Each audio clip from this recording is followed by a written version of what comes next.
Joël Maouna Chogbe, je suis doctorant en sociologie, assistant de recherche associé au CIAF, je suis consultant média, je suis par ailleurs journaliste et auteur d'un article qui vient de paraître intitulé « La crise identitaire des médias traditionnels face à la poussée du numérique au Bénin ». Nous avons constaté que ces dernières années, avec les progrès technologiques, l'espace médiatique béninois a été donc quelque peu bouleversé par l'intrusion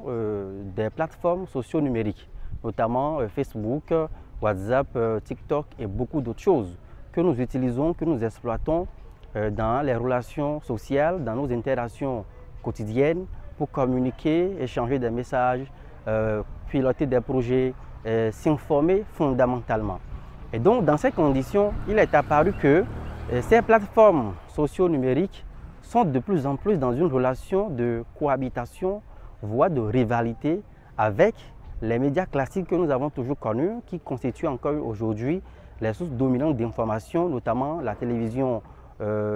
s'asseoir devant sa télé à la maison, consommer de l'information comme un spectateur ou un agent ou un citoyen passif,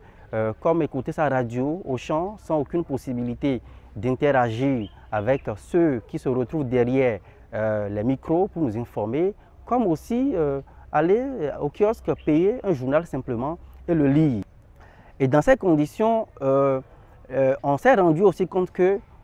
les médias classiques, et donc les journalistes qui sont les producteurs principaux des informations, ont finalement commencé par prendre le goût à cette révolution numérique-là et parfois quittent leur champ de prédilection, sont obligés parfois de renouveler rapidement leur approche de production en transformant ces plateformes socio-numériques-là comme des messageries de presse. Et dans ce processus d'achat, entre griffes, de l'information sur ce marché donc, créé par les plateformes socio-numériques, la crise identitaire dont nous avons parlé est advenue.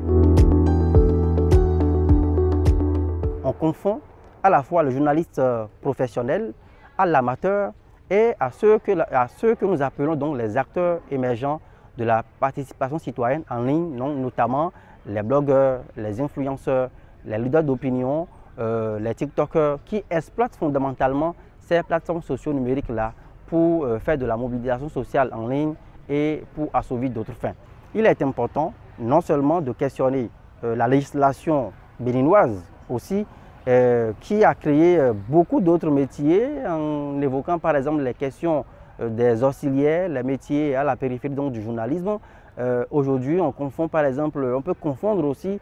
ceux qui sont parfois même dans le monde du showbiz, qui sont dans l'animation tout simplement,